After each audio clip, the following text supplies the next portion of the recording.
नमस्कार विद्यार्थी मित्रांनो, बरेच एज्युकेशन अकॅडमी मध्ये आपलं सर्वांचं स्वागत आहे. मी सुचेंद्र देशमुख आणि आज आपण पाहणार आहोत जो राज्यसेवा मेन्स मध्ये नवीन सिलेबस ऍड झालेला आहे.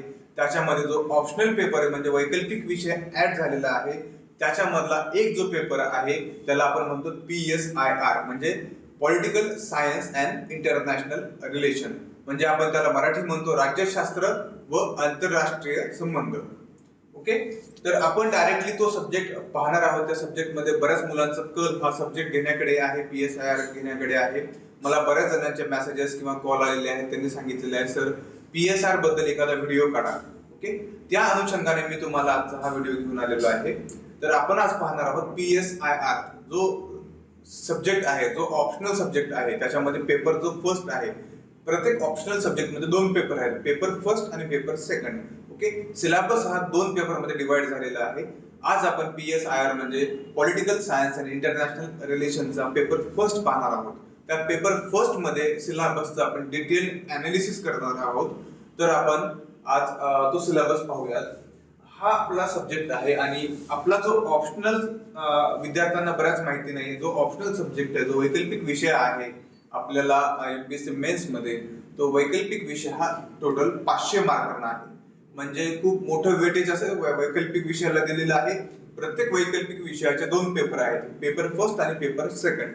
जो पेपर फर्स्ट आहे तो 250 मार्क्स साठी आणि जो पेपर सेकंड आहे तो 250 मार्क्स साठी आहे. म्हणजे टोटल वैकल्पिक विषय आपल्याला 500 मार्कांसाठी देण्यात आलेला आहे कुठे, MPSC मेन्स मध्ये. आणि हा वैकल्पिक विषय आपण आज पाहणार आहोत, political science and international relation, म्हणजे मराठीमध्ये परत एकदा सांगतो, राज्यशास्त्र व आंतरराष्ट्रीय संबंध. ओके, मीडियम मराठी आणि इंग्लिश तुम्ही कुठल्याही एका मीडियम मध्ये हा पेपर घेऊ शकता आपल्या मेन्स मध्ये. आणि आपण पेपर फर्स्ट पाहूया. पेपर फर्स्ट मध्ये सांगितलेलं आहे, पेपर फर्स्ट मध्ये टोटली दोन भाग झालेले आहेत. Okay, political theory and Indian politics. First कुठला आहे, political theory and Indian politics. याच्यामध्ये पॉलिटिकल थिअरी हा वेगळा पार्ट आहे आणि इंडियन पॉलिटिक्स हा वेगळा पार्ट आहे. लक्षात येतं, पहिल्या पार्ट मध्ये सुद्धा दोन पार्ट झालेले आहेत, political theory and Indian politics. आणि सेकंड जो पार्ट आहे या फर्स्ट पेपरचा तो Indian government and politics. Okay, कळालं हे काय बोलतोय मी? फर्स्ट पार्ट आहे, याच्यामध्ये पेपर फर्स्ट मध्ये दोन भाग केलेले आहेत, एक आहे Indian political theory and Indian politics आणि सेकंड जो पार्ट आहे तो इंडियन गव्हर्नमेंट पॉलिटिक्स किंवा इंडियन गव्हर्नमेंट अँड पॉलिटिक्स. तर आपण पहिल्या फर्स्ट पार्ट कडे वळूया, political theory and Indian politics. Okay, आता याच्यामध्ये आपल्याला मायक्रो अनालिसिस करायचं आहे सिलेबस, म्हणजे सिलेबस बघायचा आहे. याच्यामध्ये नेमकं या PSIR बऱ्याच जणांचा कल आहे, पण विद्यार्थ्यांना माहिती नाही की हा सब्जेक्ट का घ्यावा. मी सांगतो हा सब्जेक्ट कोणी घ्यावा. ओके, का घ्यायच्या ऐवजी कोणाला हा सब्जेक्ट घ्यायला हवा. ज्या विद्यार्थ्यांना न्यूजपेपर वाचण्याची आवड आहे. ओके, न्यूजपेपर वाचण्यासोबतच त्यांना देश देश किंवा विदेश किंवा नॅशनल इंटरनॅशनल ज्यांना न्यूज मध्ये ज्यांना इंटरेस्ट असतो. ओके, आणि पॉलिटिकल जे थिअरीज आहेत किंवा पॉलिटिकल आपलं सगळं कॉन्स्टिट्यूशन वगैरे या सगळ्या पॉलिटिकल गोष्टींमध्ये ज्यांना इंटरेस्ट असतो त्या विद्यार्थ्यांसाठी सगळ्यात चांगला ऑप्शन म्हणजे कुठला आहे, तर PSIR म्हणजे political science and international relation. त्याच्या नावामध्ये सगळं येऊन जातं. अशा विद्यार्थ्यांना, ज्या विद्यार्थ्यांना मी या गोष्टी सांगितल्या त्यांना आवड आहे, त्या विद्यार्थ्यांनी हा ऑप्शनल घ्यायला काहीही हरकत नाही. ओके, खूप इंटरेस्टिंग असं ऑप्शनल आहे, बोरिंग वगैरे नाहीये. हा शिकण्यामध्ये खूप इंटरेस्ट येतो. एकतर इंटरेस्टिंग ऑप्शनल आहे आणि स्कोरिंग वाला सुद्धा ऑप्शनल आहे. म्हणजे आपण हा आता फर्स्ट इंट्रोड्यूस झालेला आहे. जर आपण UPSCचा पेपर बघतो किंवा UPSCची जी लिस्ट बघत असतो, मेरिट लिस्ट बघत असतो, त्याच्यामधले पहिले जे 10 विद्यार्थी असतात त्याच्यामध्ये हमखास हा पॉलिटिकल सायन्स एकात किंवा दोन किंवा तीन विद्यार्थ्यांचा तरी ऑप्शनल पेपर असतो, म्हणजे असतोच. ओके, म्हणजे यावरून तुम्हाला कळून येईल की हा किती स्कोरिंग सब्जेक्ट आहे. आणि आता MPSC मध्ये हा सुद्धा सिलेबस मला वाटतं स्कोरिंगच होणार आहे, कारण त्याचा सिलेबस तसं इंटरेस्टिंग आहे आणि आपल्याला तिथं कल्पनेला किंवा लिहायला खूप वाव मिळणार आहे. कशामध्ये, पॉलिटिकल सायन्स मध्ये. आता आपण इथं पेपर फर्स्ट बघूयात. पेपर फर्स्ट मध्ये पॉलिटिकल थिअरी आणि इंडियन पॉलिटिक्स. ओके, तर पॉलिटिकल थिअरी त्याचं मिनिंग आणि अप्रोचेस हे पाहायचं आपल्याला फर्स्ट मध्ये. त्याच्यानंतर कुठल्या कुठल्या पॉलिटिकल थिअरी आहेत त्या पाहिजे. कुठल्या आहेत, लिबरल आहे, न्यू लिबरल आहे, मार्क्सिस्ट आहे, प्लुरलिस्ट आहे, post colonial and feminist theory आहे, सॉरी. ओके, या थेरीज आहेत कुठल्या? Liberal, new liberal, Marxist, pluralist, post colonial आणि फेमिनिस्ट थेरी. त्याच्यानंतर आहे जस्टिस. हा कन्सेप्ट आहे. Conception of justice with special reference to Rawl theory of justice. सर्वात महत्वाची थेरी आहे कुठली? Rawl theory of justice. या रॉल थेरी ऑफ जस्टिस मध्ये काय काय सांगितलेलं आहे हे आपल्याला या पेपर मध्ये डिटेल अभ्यास करायचा आहे. आणि त्याचे क्रिटिक सुद्धा काय, जे रॉलची थेरी आहे जस्टिसची, त्याच्यावरती बऱ्याच जणांनी क्रिटिक केलेली आहेत. मग ही क्रिटिक काय आहेत हे सुद्धा आपल्याला इथं अभ्यासायचं आहे. त्याच्यानंतर इक्विलिटी. आता इक्विलिटी कशामध्ये इथे अभ्यासायची आहे आपल्याला? सोशल, पॉलिटिकल आणि इकॉनॉमिक. ओके, याच्यामध्ये असलेली इक्विलिटी कशी आहे ती अभ्यासायची आहे. रिलेशनशिप बिटवीन इक्विलिटी आणि फ्रीडम मध्ये काय रिलेशनशिप असणार आहे, म्हणजे काय संबंध असणार आहे हे इथं अभ्यासायचं आहे. त्याच्यानंतर त्याच्यावरती अफॉर्मेटिव्ह ऍक्शन काय काय घेतल्या जाणार आहेत हे सुद्धा आपल्याला इथे अभ्यासायचं आहे. त्याचबरोबर आहे rights. Okay, meaning and theories, different kind of rights. Rights कुठले आहेत? Human rights. Concept of human rights काय आहेत आणि आणखी कुठले कुठले राईट्स असतात हे आपल्याला इथे पाहायचं आहे. सगळ्यात महत्वाचा पुढचा पॉइंट आहे डेमोक्रेसी. आता डेमोक्रेसी म्हणजे काय पाहायचं आहे? डेमोक्रेसीच्या कुठल्या थेरीज आहेत, कुठल्या? ओके, कुठल्या कुठल्या आहेत? त्या क्लासिकल थेरी आहे, कंटेम्पररी थेरीज आहेत आणि त्याचे मॉडेल कुठले कुठले? Different model of democracy. Representative, participatory, deliberative. हे कुठल्या कंट्रीमध्ये कुठलं मॉडेल आहे? रिप्रेझेंटेटिव्ह कुठे आहे, पार्टिसिपेटरी कुठे आहे, डेलिब्रेटिव्ह कुठे आहे? डेमोक्रेसी म्हणजे एक बेसिक सर्वांना माहिती असेल. ओके, आणि याची तर मॉडेल आपल्याला अभ्यासायचे आहे. कुठले, परत सांगतो, कुठल्या कंट्रीमध्ये कुठलं मॉडेल डेमोक्रेसीचं आहे हे आपल्याला इथे अभ्यासायचं आहे किंवा त्याचं डिटेल आपल्याला अनालिसिस करायचं आहे. आणि हे अनालिसिस किंवा हे आपल्याला कुठे लिहायचं आहे? तर अल्टिमेटली हे आपल्या आन्सर मध्ये प्रत्येक गोष्ट या सिलेबस मधली आली पाहिजे. ओके, आपलं एम काय आहे परीक्षेमध्ये? Answer writing. या आन्सर रायटिंग माझं कसं आन्सर सगळ्यांपेक्षा बेस्ट येईल. ओके, डेलिब्रेटिव्ह असेल हे आपल्याला इथे पाहायचं आहे. डेमोक्रेसी पर्यंत कळालं तुम्हाला कुठले कुठले थेरीज आहेत आणि त्याचे डेमोक्रेसीचे टाईप कुठले आहेत ते आपल्याला अभ्यासाचे आहेत. त्याच्यानंतर concept of power, hegemony, ideology आणि लेजिटिमसी हे आपल्या कन्सेप्ट ऑफ पॉवर आहेत. ओके, हे आपल्याला अभ्यासाचे आहेत. त्याचबरोबर पॉलिटिकल आयडियोलॉजी आहे. कुठल्या? लिबरलिझम, सोशलिझम, मार्क्सिझम, फॅसिझम, गांधीझम आणि फ्युमॅनिझम. या कुठल्या आयडियोलॉजी आहेत? बऱ्याच जणांनी ऐकलं असेल लिबरलिझम म्हणजे काय, सोशलिझम म्हणजे काय, मार्क्सिझमचं काय, मार्क्सिझम आहे, फॅसिझम आहे, गांधीझम म्हणजे आपले महात्मा गांधी आहेत त्यांचे जे थॉट्स आहेत त्या प्रोसेसला गांधीझम म्हणतो. फ्युमिनिझम. ओके, हे कन्सेप्ट आहे ते सुद्धा आपल्याला इथे पॉलिटिकल आयडियोलॉजी मध्ये अभ्यासायचे आहेत. त्याचबरोबर इंडियन पॉलिटिकल थॉट्स म्हणजे आपले इंडियन पॉलिटिकल जे थॉट्स आहेत कुठले आहेत? धर्मशास्त्र. ओके, धर्मशास्त्र आहे, अर्थशास्त्र आणि बुद्धिस्ट थॉट्स ऑफ ट्रेडिशन आहे. इंडियन एन्शियंट थॉट्स आहेत धर्मशास्त्र, चाणक्यचं अर्थशास्त्र किंवा अर्थनीती असं म्हणतो ते आहे. बुद्धिस्ट काय ट्रेडिशन आहे ते आपल्या पॉलिटिकल थेरीशी कसे रिलेटेड आहेत ते आपल्याला इथं अभ्यासायचे आहे. त्याचबरोबर जे इंडियन थिंकर्स आहेत, ओके, जे आपण थिंकर्स म्हणतो ते सुद्धा आपल्याला अभ्यासायचे आहेत. मग थिंकर्स मध्ये कोण येतं? की सर सय्यद अहमद खान येतात, सर अरविंदो येतात, एम के गांधीजी येतात, डॉक्टर बी आर आंबेडकर येतात आणि एम एन रॉय येतात. हे जे इंडियन थिंकर आहे यांचा सुद्धा आपल्याला इथे अभ्यास करायचा आहे. याचबरोबर इंडियन थिंकर्स बरोबर जे वेस्टर्न थिंकर्स आहेत, ओके, जे पाश्चात्य आपण थिंकर्स म्हणतो ते आहेत त्यांचा सुद्धा आपल्याला इथे अभ्यास करायचा आहे किंवा त्यांचे जे थॉट प्रोसेस आहे ते सुद्धा आपल्याला इथे पाहायचे आहे. याच्यामध्ये कोण येतं? प्लेटो येतो, अरिस्टॉटल येतो, मॅकवेली येतो, Hobbes, Locke's, John Smith, Marx, त्याच्यानंतर जाम्सी आणि आर्डंट हे जे आहेत हे कोण आहेत? वेस्टर्न थिंकर्स आहेत. आपल्याला हे सुद्धा इंडियन आणि वेस्टर्न थिंकर बघायचे आहेत. आणि इथं आपल्याला पॉलिटिकल थॉट्स आपल्या जे एन्शियंट मध्ये धर्मशास्त्रामध्ये, त्याच्यानंतर अर्थशास्त्रामध्ये आणि बुद्धिस्ट ट्रेडिशन मध्ये काय आहे हे इथं आपल्याला याचा अभ्यास करायचा आहे. फर्स्ट पार्ट कळाला मित्रांनो. सिंपल सिलेबस आहे, इंटरेस्टिंग आहे खूप, काही जास्त बघायचं नाहीये. एक बेसिक आपल्याला जी अंडरस्टँडिंग हवी आहे आपल्या डे टू डे लाईफ मध्ये, जी पॉलिटिकल थिंकिंग किंवा पॉलिटिकल सायकोलॉजी हवी ती संपूर्ण येते आपली या फर्स्ट पार्ट मध्ये तुम्हाला दिसून येईल, ही डेव्हलप होईल. ओके, खूप महत्वाचा आहे आणि खूप इंटरेस्टिंग असा पेपर आहे. तुम्ही सिलेबस मी सांगितलेलं तुम्हाला लक्ष देऊन तुम्ही ऐकलं असेल तर तुम्हाला सर्व कळालं असेल. त्याचबरोबर आपण आता जाऊयात जो सेकंड आहे part, Indian government and politics, याच्याकडे. फर्स्ट पार्ट समजला तुम्हाला मित्रांनो. फर्स्ट पार्ट काय आहे, तो सिंपल आहे. ओके. आता नेक्स्ट आहे इंडियन गव्हर्नमेंट अँड पॉलिटिक्स. आता याच्यामध्ये काय बघायचं आहे, इंडियन नॅशनलिझम एक आहे आणि फर्स्ट त्याच्यामध्ये आहे इंडियन नॅशनलिझम. इंडियन नॅशनलिझम बद्दल बघायचं आपल्याला आहे. इंडियन नॅशनलिझम मध्ये काय काय झालेलं आहे किंवा काय काय आहे. तर फर्स्ट आपण बघूयात political strategies of Indian freedom struggle. सर्वात महत्वाचं आहे आपलं फ्रीडम स्ट्रगल. ओके. या फ्रीडम स्ट्रगल मध्ये आपली पॉलिटिकल स्ट्रॅटेजी कशी होती हे आपल्याला इथं अभ्यासायचं आहे.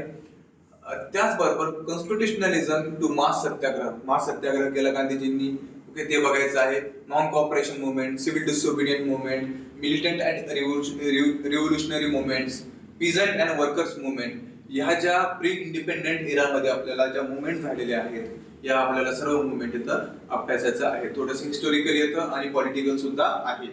त्याचबरोबर perspective of Indian national movement हा खूप महत्वाचा पॉइंट आहे. त्याच्यामध्ये लिबरल, सोशल, मार्क्सिस्ट येतं, रॅडिकल, ह्युमॅनिस्ट आणि दलित हे सुद्धा अभ्यासायचं आहे. वेगवेगळे थॉट प्रोसेस आहे, लिबरल, सोशलिस्ट, मार्क्सिस्ट. ओके. आपण जे म्हणतो क्रांतिकारी वगैरे होते किंवा गांधीजींच्या सारखे शांततेच्या मार्गाने चला असे म्हणणारे सुद्धा भरपूर जण आलेले आहेत आपल्या इंडियन नॅशनल मुवमेंट मध्ये. यांचा आपल्याला यांची थिंकिंग प्रोसेस कशी होती त्याचा अभ्यास करायचा आहे. त्याचबरोबर रॅडिकल जे ह्युमनिस्ट आणि दलित आहेत, ओके, जे आपलं मार्जिनलाइज सेक्शन आहे त्यांचा सुद्धा आपल्याला इथं अभ्यास करायचा आहे. त्याच्यानंतर making of the Indian constitution. आपल्या कॉन्स्टिट्यूशनची प्रोसेस कशी, मेकिंग कशी झालेली आहे हे पाहायचं आहे. Legacies of British rule, different social and political perspective हे सुद्धा इथं अभ्यासायचं आहे. Making of the Indian constitution खूप महत्वाचा पार्ट आहे. त्याच्याच बरोबर मेकिंग बरोबर आपली कॉन्स्टिट्यूशन असेंब्ली कशी बनली, असेंब्ली कशी फॉर्म झाली, असेंब्ली फॉर्म होताना किती मीटिंग झाल्या वगैरे सगळं आपल्याला इथे पाहायचं आहे. त्याच्यानंतर salient feature of the constitution. आपले कॉन्स्टिट्यूशन तयार झाल्याच्या नंतर मग कॉन्स्टिट्यूशनचे फीचर काय काय आहेत, ओके, कुठले कुठले फीचर्स आहेत हे आपल्याला इथे पाहायचं आहे. त्याच्यानंतर मग कॉन्स्टिट्यूशन मध्ये काय आहे, तर प्रेम्बल आहे, फंडामेंटल राईट्स आहेत, ड्युटीज आहे, डिरेक्टिव्ह प्रिन्सिपल्स आहेत, पार्लमेंटरी सिस्टीम आहे, अमेंडमेंट प्रोसिजर आहे, ज्युडिशियल रिव्ह्यू आहे आणि some basic doctrine of the constitution. हे सगळं आपल्याला इथे अभ्यासायचं आहे. कळालं काय काय सिलेक्ट फीचर मध्ये काय काय येतं. प्रेम्बल आहे, फंडामेंटल राईट आहे, duties, directive principal, fundamental duties झाल्या, अमेंडमेंट आहे, ज्युडिशियल रिव्ह्यूच्या प्रोसिजर आहेत आणि बेसिक स्ट्रक्चर आपल्याला परत अभ्यासायचा आहे. सिंपल आहे. आपला जो जीएस चा सब्जेक्ट आहे इंडियन पॉलिटीचा, जीएस सेकंड मध्ये येतो, तो याच्याशी भरपूर रिलेटेड आहे. म्हणजे फर्स्ट पेपर मधला जो सेकंड पार्ट आहे, ओके, त्याच्यामध्ये आपला पॉलिटीचा भरपूर सिलेबस आपल्या जीएस मध्ये इथेही कव्हर होणार आहे आणि जीएस मध्येही कव्हर होणार आहे. म्हणजे तुमचा या सिलेबस सोबत तुमचा संपूर्ण जीएस, संपूर्ण म्हणण्यापेक्षा जो पार्ट आहे संपूर्ण हा जीएस चा पार्ट त्या सेकंड पेपर आणि हा ऑप्शनल पेपर मध्ये सुद्धा कव्हर होतो. त्याच्यानंतर फोर्थ पॉइंट आहे principal organ of union government. Okay. Envisaged role and actual working of the executive, legislature and supreme court. कळालं. प्रिन्सिपल ऑफ युनियन गव्हर्नमेंटचे जे ऑर्गन्स आहेत कुठले कुठले, executive, legislature and supreme court म्हणजे ज्युडिशियरी, हे आपले पिलर्स आहेत, ओके, कॉन्स्टिट्यूशनचे. काय काय आहे, एक्झिक्युटिव्ह, लेजिस्लेचर आणि सुप्रीम कोर्ट म्हणजे ज्युडिशियरी. त्याच्यानंतर हे कुठले युनियन गव्हर्नमेंटचे. त्याचबरोबर तसेच पिलर्स किंवा ऑर्गन्स कुठले आहेत, स्टेट गव्हर्नमेंटचे आहेत, एक्झिक्युटिव्ह, लेजिस्लेचर आणि हायकोर्ट. हे सुद्धा आपल्या इथे अभ्यासाचं आहे किंवा याचे कंपॅरिझन करून आपल्याला हे जास्त इझी पडेल. त्याचबरोबर ग्रासरूट डेमोक्रेसी म्हणजे काय, पंचायती राज इन्स्टिट्यूशन सगळ्यात महत्वाचं इन्स्टिट्यूशन आहे. कुठला ऍक्ट आहे आपल्याला इथं बघायचं, 73 आणि 74 अमेंडमेंट ऍक्टनी काय झालेलं आहे, पंचायती राज इन्स्टिट्यूशन आणि म्युनिसिपल गव्हर्नमेंट, ओके, हे ऍड केले गेलेलं आहे आणि हे ऍक्ट सुद्धा आपल्याला इथे अभ्यासाचे आहेत. त्याचबरोबर काही स्टॅट्युटरी इन्स्टिट्यूशन आहेत, ओके, स्टॅट्युटरी इन्स्टिट्यूशन्स आहेत, कमिशन आहेत. जशा की कुठल्या कुठल्या कमिशन आहेत, काही कमिशन आहेत कॉन्स्टिट्यूशन मध्ये फॉर्म झालेले आहेत, काही आपण बनवलेल्या कमिशन्स आहेत, आपण म्हणजे पार्लमेंटरी, ओके, अशा स्टॅट्युटरी किंवा कमिशन्स बघायचे. त्याच्यामध्ये कुठल्या इलेक्शन कमिशन आहे, महत्वाची कमिशन आहे इलेक्शन कमिशन. त्याच्यानंतर कॅग आहे, controller and auditor general of India. Finance commission आहे, ओके. युपीएससी आपण जे एक्झाम करत आहोत त्याची युपीएससी आणि एमपीएससी ह्या कमिशन्स आहेत. या कुठल्या कमिशन्स आहेत, तर कॉन्स्टिट्यूशनल बॉडीज आहेत. या national commission for schedule caste आहे, national commission of ST SC च्या कमिशन्स आहेत त्या सुद्धा आहेत. विमेन आहे, national commission of for women आहे, national commission of human rights commission आहे, नॅशनल कमिशन फॉर मायनॉरिटीज हे सुद्धा आहे, नॅशनल बॅकवर्ड ओबीसीचं जे कमिशन आहे, बॅकवर्ड क्लास कमिशन, ओके, हे सुद्धा इथे आपल्याला अभ्यासायचं आहे. त्यानंतरचा पॉइंट आहे मित्रांनो फेडरलिझम. फेडरलिझम म्हणजे काय पाहिजे आहे आपल्याला? Constitutional provision, changing nature of centre state relation. Okay, federal structure आपलं इंडियन स्ट्रक्चर डेमोक्रेसी कशी आहे की इंडियन स्ट्रक्चर कसं बनवलेलं आहे की फेडरल स्ट्रक्चर बनवलेलं आहे, म्हणजे power distributed between the centre and state, हे आपल्याला इथं अभ्यासायचं आहे. त्याचबरोबर या पॉवर डिस्ट्रीब्यूट झाल्यामुळे सेंटर आणि स्टेटचे रिलेशन कसं असेल हे आपल्याला फेडरल स्ट्रक्चर मध्ये अभ्यासायचं आहे. त्याच्यानंतर प्लॅनिंग अँड इकॉनॉमिक डेव्हलपमेंट. आता ही नेहरूवियन गांधीजींचे नेहरूंचे पर्स्पेक्टिव्ह काय होते कशामध्ये? आपली जी इकॉनॉमिक डेव्हलपमेंटची प्लॅनिंग आहे त्याच्यामध्ये. ओके, त्यांचा काय हातभार होता? त्यानंतर role of planning and public sector, जो पब्लिक सेक्टरचा आहे, पब्लिक सेक्टर मध्ये प्लॅनिंगचा रोल काय आहे हे इथे अभ्यासायचं आहे. सर्वात महत्वाचं आहे ग्रीन रिव्होल्युशन, आपण त्याला हरित क्रांती असं म्हणतो. ओके, त्याच्यानंतर काय झालेलं आहे? ग्रीन रिव्होल्युशन नंतर आपल्या हरित क्रांती आलेली आहे, हे सुद्धा आपल्याला अभ्यासायचं आहे. लँड रिफॉर्म झालेले आहेत, ॲग्रेरियन रिलेशन्स कसे आहेत हे अभ्यासायचं आहे. लिबरलायझेशन अँड इकॉनॉमिक रिफॉर्म जे आपल्या प्री इंडिपेंडन्सच्या नंतर झालेले आहेत, हे सुद्धा सर्व इथं आपल्याला अभ्यासायचं आहे. त्याच्यानंतर कास्ट, रिलिजन, इथनिसिटी आणि इंडियन पॉलिटिक्स, हा खूप महत्वाचा सब्जेक्ट आहे किंवा हा टॉपिक आहे, तो सुद्धा अभ्यासायचा आहे. पार्टी सिस्टीम कशी आहे? आपण पार्टी बघतो वेगवेगळ्या, नॅशनल पार्टी असतात, रिजनल पार्टी असतात. ओके, काँग्रेस, बीजेपी किंवा एखादा रिजनल पार्टी असतात जसं की मनसे वगैरे, अशा भरपूर पार्टी आहेत. मग या पार्टीचे इथे सिस्टीम कशी असते, त्यांची सिस्टीम कशी आहे? Okay, national and regional political parties, या पॉलिटिकल पार्टी आहे त्यांची कशी सिस्टीम असते? Ideology and social base of parties, ideology कशी असते, त्यांचा मागची कुठल्या पार्टीची थिंकिंग असते किंवा आयडियोलॉजी असं म्हणतो किंवा एक बेस असतो, तो इथे अभ्यासायचा आहे आपल्याला. Sorry, patterns of coalition politics. Coalition म्हणजे काय? कोअलिशन गव्हर्नमेंटने आपण आता महाराष्ट्रामध्ये बघितलेलं कोअलिशन गव्हर्नमेंटचं सरकार आलेलं आहे, म्हणजे कोअलिशन म्हणजे काय हे पाहायचं आपल्याला. त्याच्यानंतर या पॉलिटिकल सिस्टम वरती काही प्रेशर ग्रुप कार्य करतात, हे प्रेशर ग्रुप कुठले आहेत, काय असतात, प्रेशर ग्रुप म्हणजे काय आहेत हे पाहायचं आहे. त्याचबरोबर trends electoral behaviour, changing socio economic profile of the legislature, जो आपल्याला अभ्यासायचा आहे. त्याचबरोबर सगळ्यात शेवटचा पॉईंट आहे फर्स्ट पेपर मधला, तर सोशल मुवमेंट, खूप महत्वाचा पॉइंट आहे. Civil liberties and human rights movement, कुठल्या मुवमेंट झालेल्या आहेत, सोशल मुवमेंट कुठल्या झालेल्या आहेत हे पाहायचं. विमेनच्या कुठल्या मुवमेंट झालेल्या आहेत हे पाहायचं आहे. आणि विमेन बरोबरच इन्व्हायरमेंटलच्या कुठल्या आपल्याला मुवमेंट किंवा झालेल्या आहेत ते आपल्याला एन्व्हायरमेंटलिस्टच्या कुठल्या ते सुद्धा आपल्याला इथे अभ्यासायचं आहे. आपण जसं बघितलं जो फर्स्ट पेपर आहे त्याच्यामधला फर्स्ट पेपर मधला हा संपूर्ण एकदम सिंपल तुमच्या लक्षात आला असेल, माझ्यासोबत संपूर्ण व्हिडिओ पाहिला असेल तर हा सिलेबस अवघड नाहीये पण खूप इंटरेस्टिंग आहे. ओके, आणि PSIR घेण्यामागचा हेतू आहे की तुमचा एक तर GS सेकंडचा प्रिपरेशन होतो, IR चा इंटरनॅशनल रिलेशनचा प्रिपरेशन होतो, आणि संपूर्ण हा सिस्टम एक तुम्हाला एक गुंतून घेतो स्वतःच्या ह्याच्यामध्ये सिलेबस मध्ये. असा एक हा पेपर आहे PSIR, त्याला आपण काय म्हणतो? Political science and international relation. हा कळाला तुम्हाला थोडक्यात. आपण आज फर्स्ट पेपरचा ह्या लेक्चर मध्ये मी सिलेबस तुम्हाला सांगितला. असाच सेकंड पेपरचा जो सिलेबस आहे तो नेक्स्ट लेक्चर मध्ये तुम्हाला सांगेल. माझं हे लेक्चर आवडलं असेल तर लाईक करा, शेअर करा आणि सबस्क्राईब करा. धन्यवाद.